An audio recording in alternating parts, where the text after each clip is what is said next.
Bonjour, c'est Josiane Joyce. Nous sommes le 4 avril, soit 2 jours et demi, après ma voltige aérienne dans ma cuisine.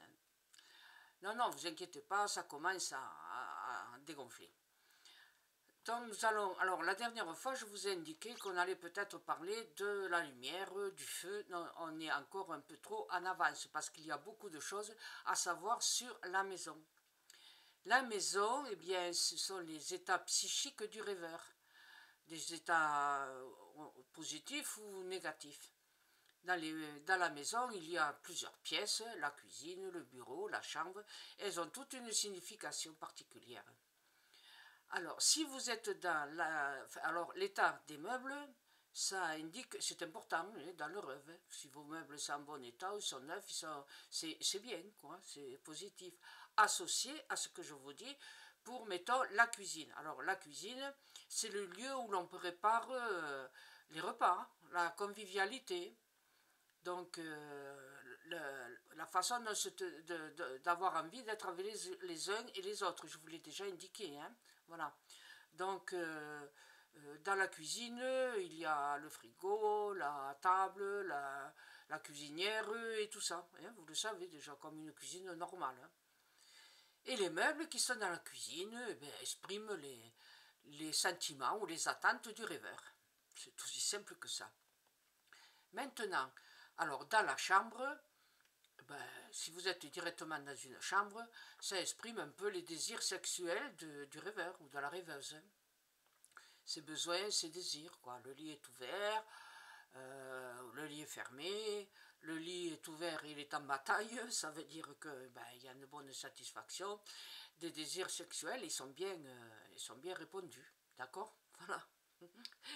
C'est simple, hein.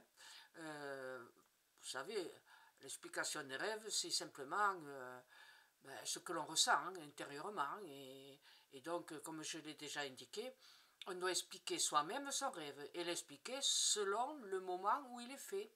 Pas un rêve d'il y a 10 ans ou un rêve d'il y a 6 mois, c'est un rêve de la nuit. Hein, voilà. Vous pouvez très bien être dans le salon.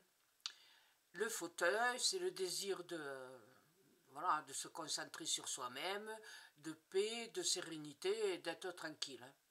Donc c'est la contemplation intérieure, le besoin de se recentrer en soi-même. Si vous avez des étagères avec des livres, ça représente la formation intellectuelle que vous avez. Soit vous l'avez déjà, ça va, vous êtes content, soit vous en avez un grand besoin, soit vous sentez confusément que justement, il vous faut apprendre des choses pour pouvoir mieux vous bouger dans la vie. D'accord? En fait, comme je l'ai déjà indiqué, la maison tout entière représente les sentiments intérieurs de la personne. Et c'est aussi, on le rapproche du sein maternel. Hein, c'est la protection et c'est le sein maternel. Le lieu où, dans le rêve, on s'apprête à avoir des sentiments et donc on va progresser, soit dans une chambre, soit dans la cuisine, soit dans le salon ou dans le bureau. Donc la maison aide à progresser dans les sentiments de la personne. Donc c'est très important si vous rêvez de votre maison. Et je vous souhaite qu'elle soit accueillante et sûre, d'accord?